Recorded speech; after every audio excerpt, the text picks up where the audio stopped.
चलिए शुरुआत करते हैं क्लास की। बोर्ड की तरफ चलते हैं, आगे बोर्ड पर। पास्ट परफेक्ट कंटिन्यूअस टेंस कल हम लोगों ने ख़त्म किया था। आज हम लोग फ्यूचर टेंस शुरू कर रहे हैं। फ्यूचर टेंस का हिंदी में पहचान क्या होता है? ऊंगा, ऊंगी, एंगे, उगे, है ना।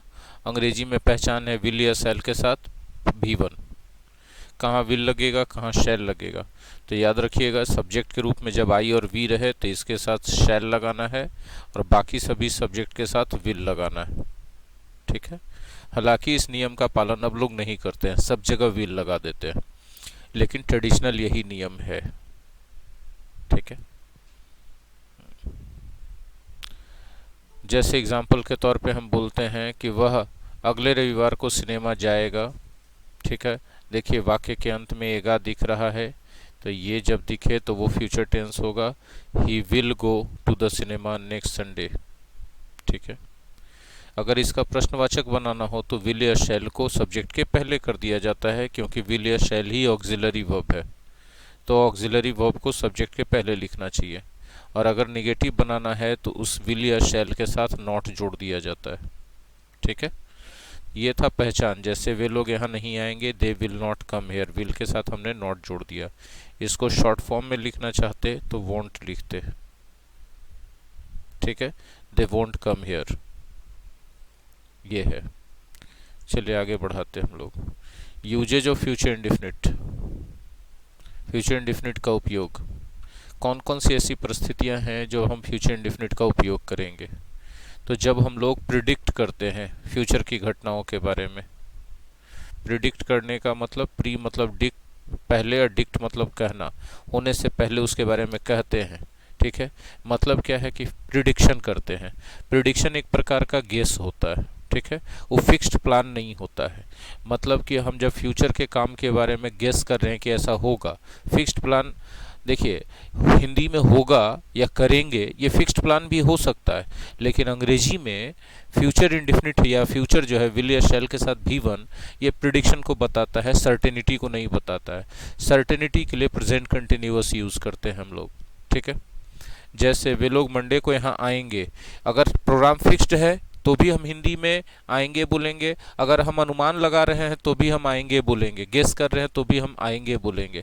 लेकिन अंग्रेजी में विल तभी बोलना चाहिए जब आएंगे बोलते समय आपके दिमाग में प्रिडिक्शन हो, सब कुछ तय हो गया है, प्लानिंग फिक्स्ड हो गया है, तब आप विल या शैल के साथ भी1 न बोल के इज आर एम के साथ भी4 बोलिए। They are arriving here on Monday, जब फिक्स्ड हो गया हो। तो कहाँ से पता चलेगा? वो हिंदी से नहीं, आपके दिमाग में सेंस जो रहेगा उससे पता चलेगा कि वे लोग यहाँ आएंगे। ठीक है। दो ठो सुमनदीप दिख रहे हैं क्लास में। आगे बढ़ते हैं। तो ये बात आप एकदम ध्यान रखिएगा कि विल या शैल प्लस भी1 तभी यूज करना है जब हमारे दिमाग में ये पक्का क्लियर मालूम हो, सेंटेंस में लिखा हो चाहे नहीं।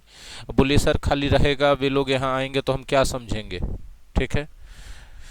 ट्रांसलेशन की किताब के हिसाब से तो आप सही हैं भैया कि उसमें विल या शैल ही लगना चाहिए, लेकिन हम बता रहे हैं प्रैक्टिकल यूज़ के लिए। ठीक है। ये इंग्लिश जो है हमेशा आकर के थोड़ा सा यहाँ पर दुविधा क्रिएट कर देता है इंडिया में, क्योंकि हिंदी से लेके चलते हैं तो बहुत बार हिंदी हमारा बहुत पॉजिटिव तरीके से सपोर्ट कर देता है, लेकिन बहुत बार ऐसा होता है जहाँ हिंदी एक ही हिंदी दो अलग अलग सिचुएशन के लिए डिपेंड करता है। और जब एक ही हिंदी दो अलग अलग सिचुएशन के लिए डिपेंड करता है तो वहाँ हम लोगों का फर्ज बन जाता है कि हम लोग ये ध्यान दें कि वो हिंदी से क्या सेंस निकल रहा है, क्या सिचुएशन है, उसके हिसाब से अंग्रेजी करें। ठीक है।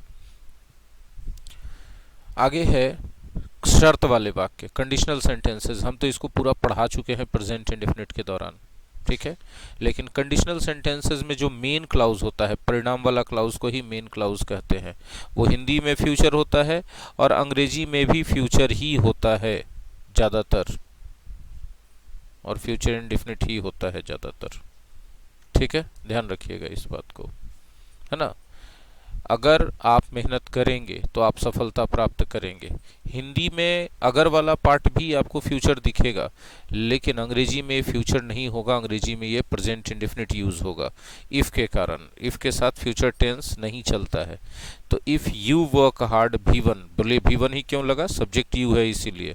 If you work hard you will get success. आप देखिए यहाँ फ्यूचर मेन क्लाउज है, इसीलिए ये फ्यूचर इंडेफिनिट टेंस का उपयोग किया गया है। मेन क्लाउज यानी रिजल्ट वाला, तो फ्यूचर इंडेफिनिट का उपयोग किया जाएगा, उपयोग किया गया है।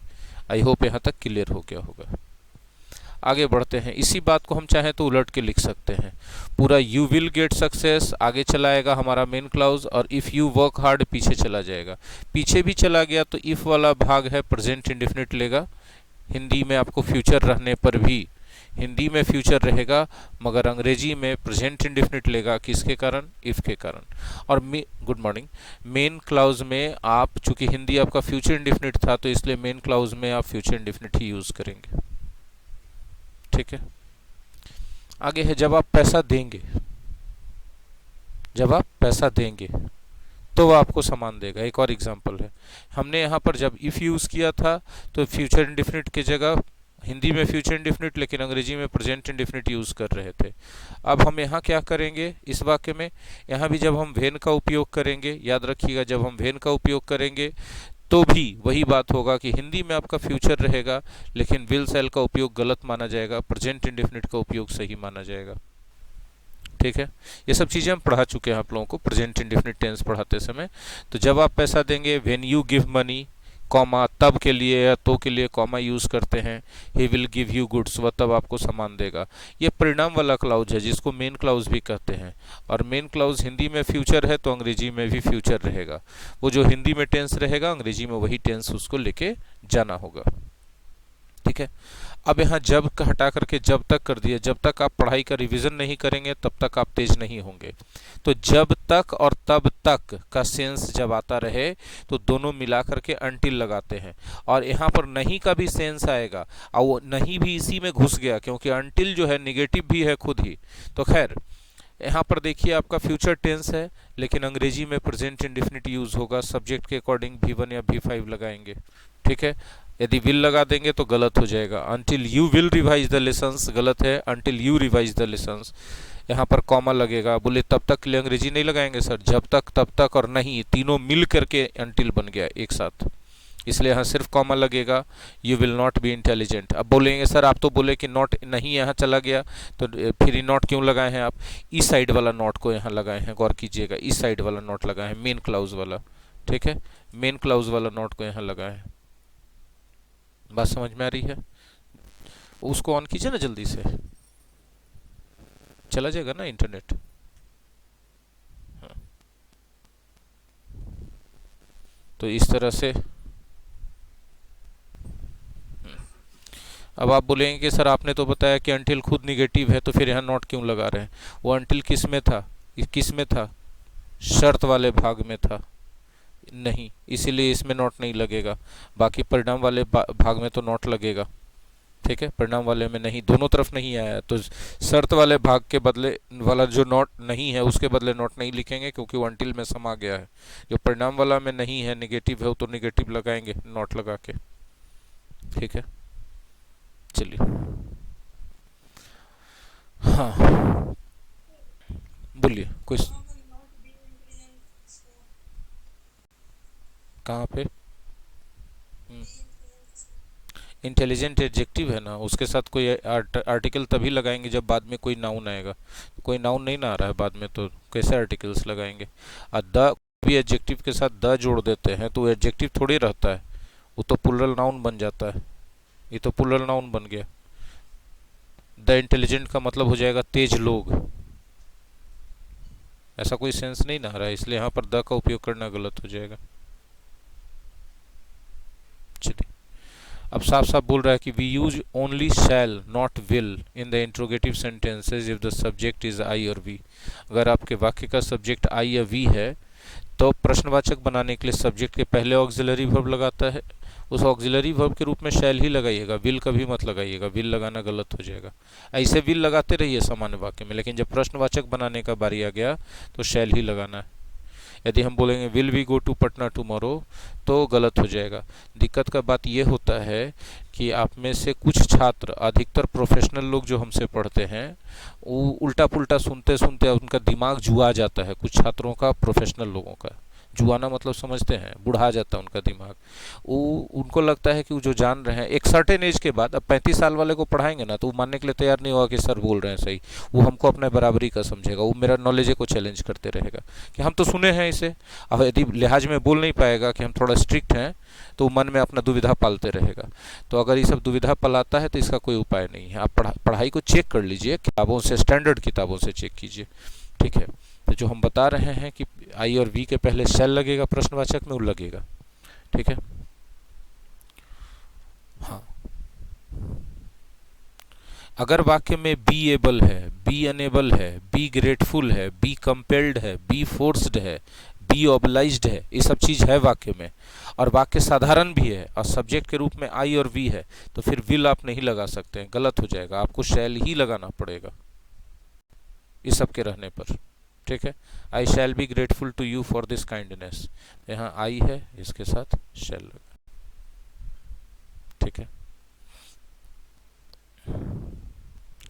ग्रेटफुल ये वाला होगा, ये ग्रेटफुल ऐसा कुछ होता नहीं है, ये ग्रेटफुल कोई वर्ड नहीं है, ये सिर्फ ग्रेट तक वर्ड है, ग्रेट, महान। ये सब कंफ्यूजन दिमाग से हटाइएगा, इसलिए बता रहे हैं। ग्रेटफुल का स्पेलिंग जो यहाँ लिखा वो सही है, ठीक है। बोले आप इतना क्यों एक्सप्लेन करते हैं? बोले तो कि कुछ प्रोफेशनल हैं वो सीधे क्वेश्चन मार्क लगा देते हैं कि कहीं आप ही ना गलत जान रहे हो, मुंह से बोलते नहीं हो, अपने एटीट्यूड में ही दिखाते हैं। तो हमको ये नहीं समझ में आता है कि ऐसा क्यों होता है। जो हम तो पहले ही बता चुके हैं कि अंग्रेजी एक ऐसा सब्जेक्ट है जो इंडिया में सब लोग बोल रहे हैं, सब लोग यूज़ कर रहे हैं, लेकिन जब बात एग्ज़ाम की आती है तो वहाँ एकदम प्रिसाइज होना पड़ता है। खाली इस बात से काम नहीं चलता है कि आप जो लिख दिए अर्थ समझ में आ गया सब लोगों को, ऐसा नहीं होता है एग्ज़ाम में। एग्ज़ाम के अंदर और फिर बोले तो फिर आप स्पोकन में भी प्रिसाइज होने कहते हैं सर।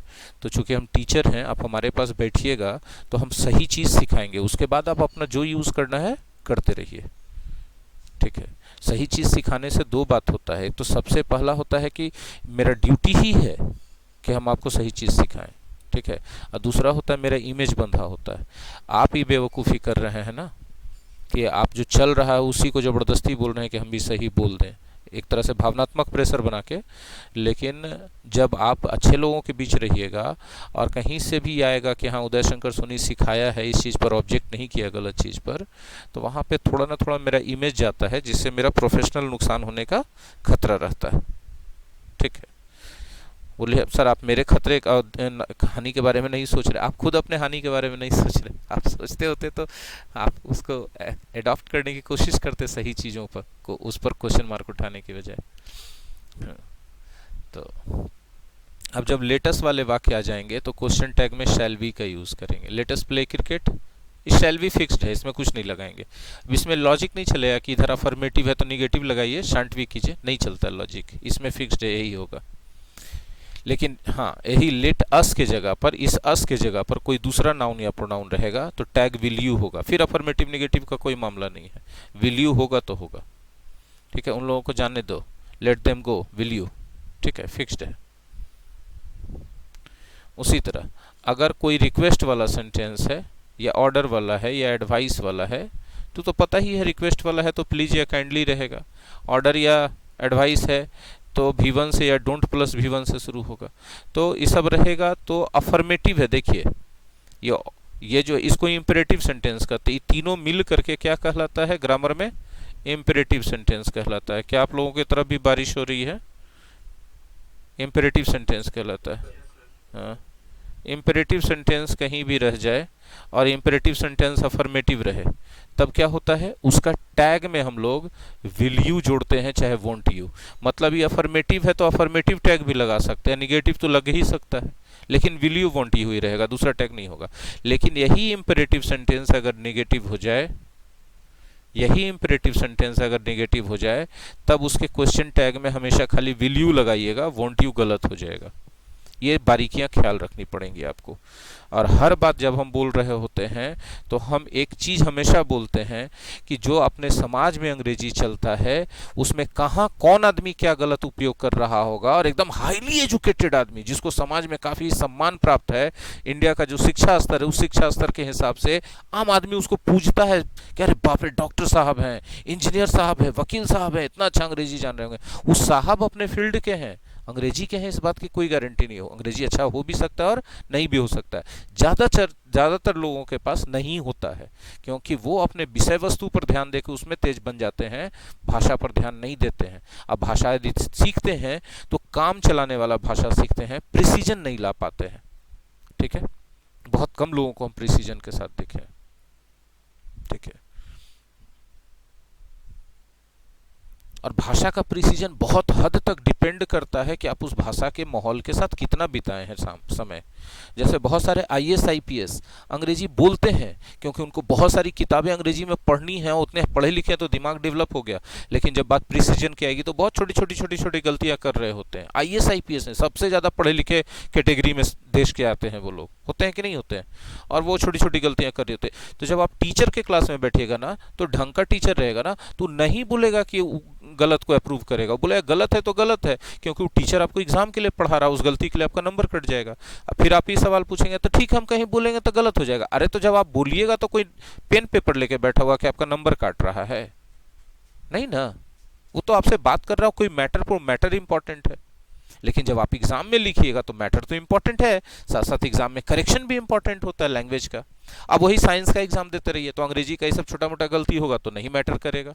सोशल साइंस के एग्जाम में इंग्लिश मीडियम में लिख रहे हैं, सब छोटा मोटा गलती को नंबर नहीं काटा जाएगा, लेकिन आप इंग्लिश के एग्जाम में बैठे हुए हैं, सब छोटा मोटा गलती पर नंबर कट जाएगा। ये सब कॉमन सेंस की बात समझ में आ रही है आप लोगों को? ठीक है, हाँ। तो हम आपको किस चीज के लिए तैयार कर रहे होते हैं? एग्जाम के लिए तैयार कर रहे होते हैं। बोले स्पोकन में रहते हैं तो भी एग्जाम के लिए तैयार करते हैं, आप उसमें भी तो टोका टोकी करते हैं कि आप गलती कर रहे हैं, ये कर रहे हो, कर रहे हैं। तो स्टूडेंट तो मेरे लिए कॉमन है ना, तुम ही यहाँ भी पढ़ रहे हो, तुम भी वहां भी पढ़ रहे हो। तो अगर हम वहां तुमको फ्रीडम दे देंगे तो तुम्हारा माइंडसेट बैठ जाएगा कि वो गलत नहीं है, तब तो सर नहीं कुछ बोले। पहला बात। और दूसरा बात, वो चाहे एग्जाम हो चाहे कुछ भी हो, बहुत सारे ऐसे लोग हैं जो मानते हैं कि भाषा जो है जितना भी प्रचलित रूप है उसमें बोला जाना चाहिए। अभी जैसे हम एक छोटा सा एग्जांपल बताते हैं, काश मैं पंछी होता, I wish I were a bird. ठीक है, अब सब जगह सही है, पूरा हॉलीवुड का फिल्म देख लीजिए, शायद ही आपको कहीं पर वेयर बोलेगा, आई wish I was a bird बोलेगा। और एग्जाम में देखिए वाज जो है कॉमन एरर होता है इस तरह के वाक्यों में, पूरा हॉलीवुड में वाज बोल रहा है। ठीक है, तो हम यही ना प्रिसाइज करेंगे आपको कि देखिए अब बोलचाल में चल रहा है, लेकिन इंडिया में चूंकि इतना प्यूरिस्टिक लोग हैं कि हमेशा उस सब चीज़ को एक्सेप्ट नहीं कर पाते हैं जो दुनिया में एक्सेप्ट हो चुका है, पुराने चीज़ को ही लेके चल रहे हैं। जैसे हम, और तो हॉलीवुड मूवी हो गया ना, हम आपको एडवांस लर्नर्स डिक्शनरी में से एक एग्जांपल निकाल के बताते हैं। एवरीबडी, एवरीवन, इस सब के लिए देखिएगा ना देयर लिखा रहेगा, एवरीबडी हैज़ नहीं, everybody is ready to perform their duty, THEIR their लिखा रहेगा, और इंडियन एग्जाम में देयर को कॉमन एरर माना जाएगा। पैसेज में लिखा रहेगा तो नहीं, क्योंकि उसमें तो आपको कॉमन एरर ढूंढना ही नहीं है, लेकिन यही कॉमन एरर के क्वेश्चन में सेंटेंस रहेगा ना, तो देयर काट के हिज करना पड़ेगा, देयर गलत है, हिज सही है ट्रेडिशनली। अब बताइए कैसी विडंबना है। अब कोई हमसे बहस करेगा तो हम क्या कहेंगे? हम कहेंगे ठीक है मत मानो यार, हमसे बहस मत करो।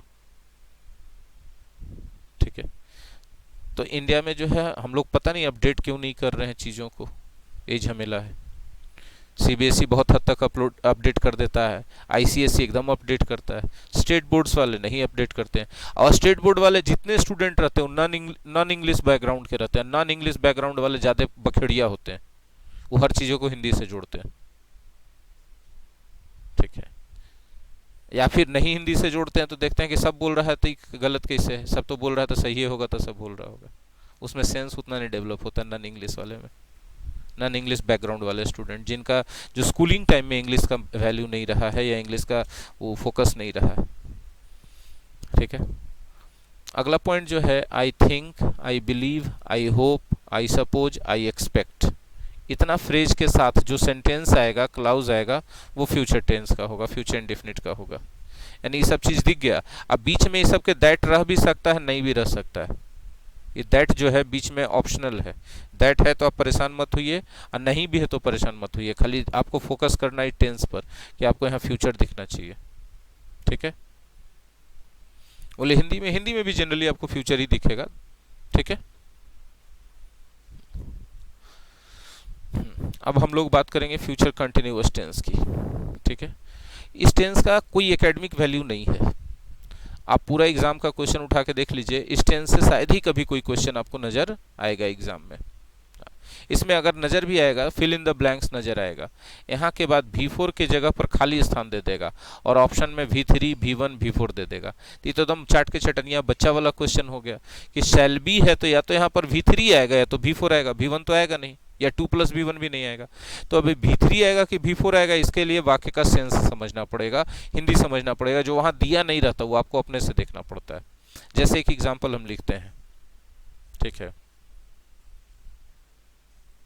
English will be dot dot dot dot dot full stop, you will be dot dot dot dot dot full stop, the teacher will be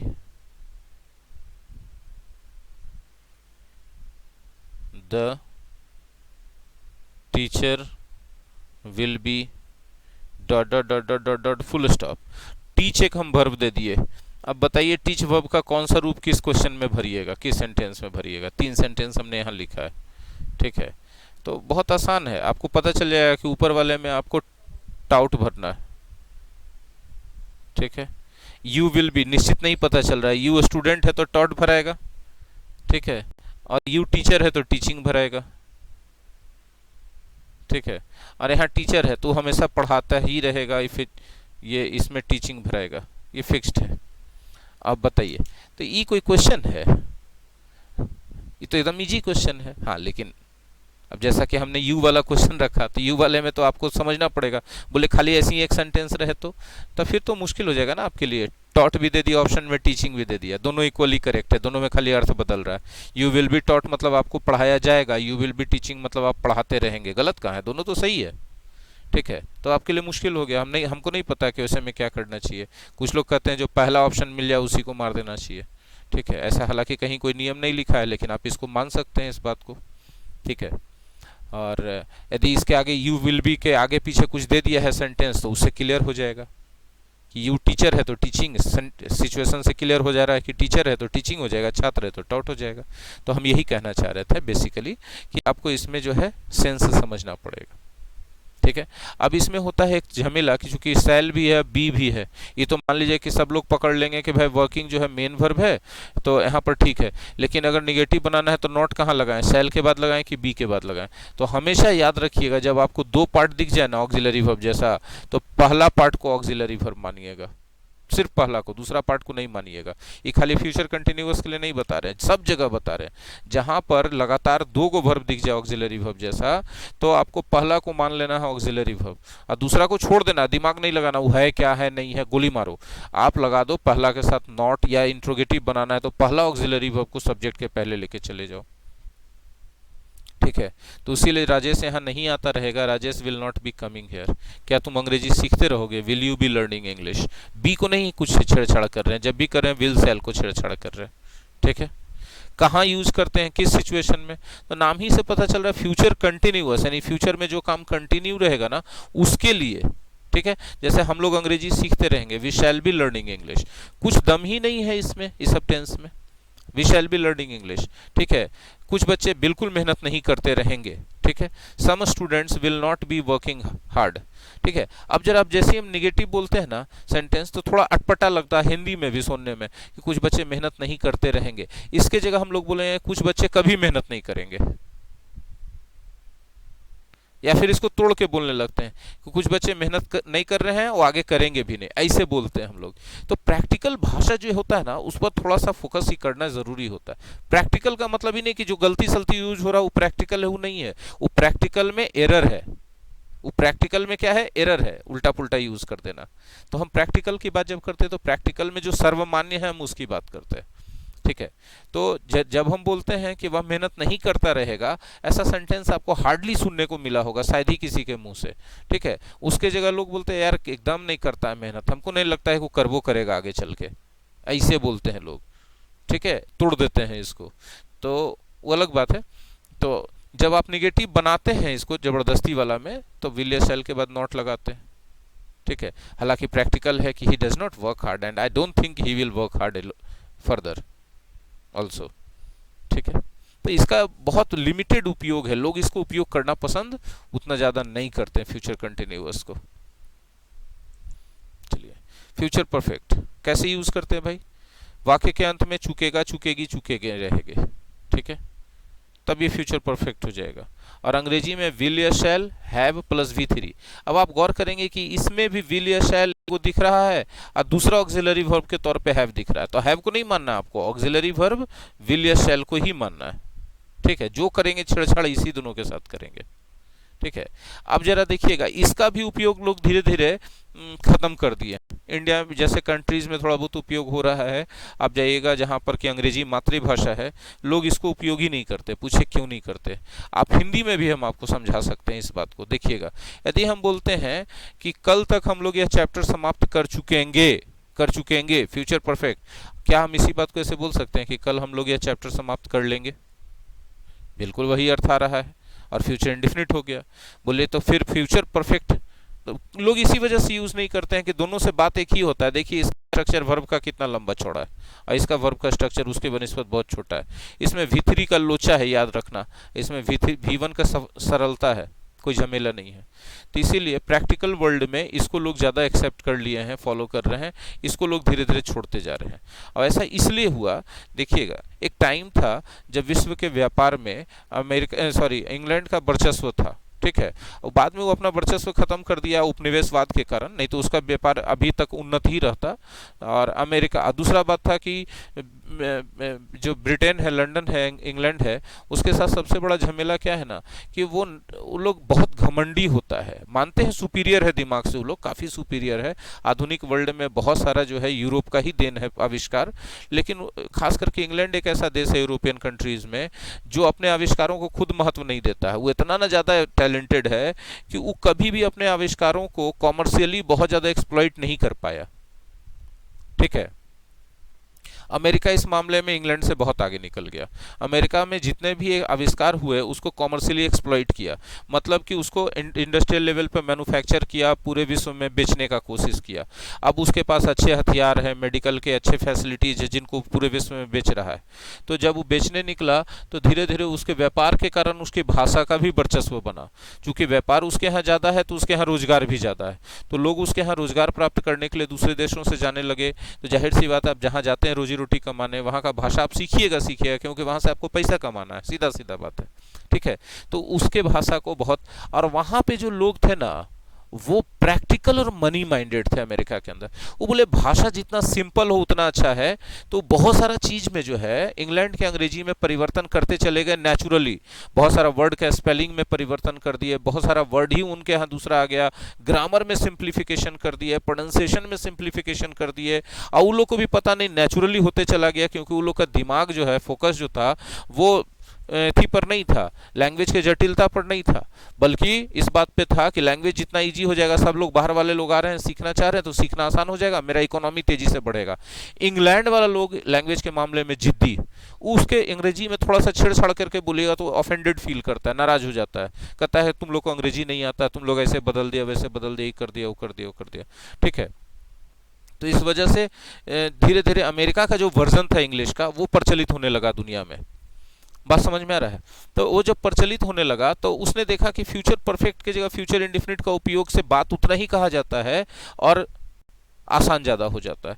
धीरे धीरे वहाँ पर वो लोग यूज करना शुरू कर दिया फ्यूचर परफेक्ट अनअनाउंस्ड तरीके से। कोई अनाउंसमेंट इसका नहीं हुआ कि फ्यूचर परफेक्ट को छोड़ दो, ऐसा कुछ अनाउंसमेंट नहीं हुआ, लेकिन जो पब्लिक यूज़ है, प्रैक्टिकल यूज़ है, उसमें धीरे धीरे फ्यूचर परफेक्ट खत्म होते चला गया, क्योंकि उसका वर्चस्व था।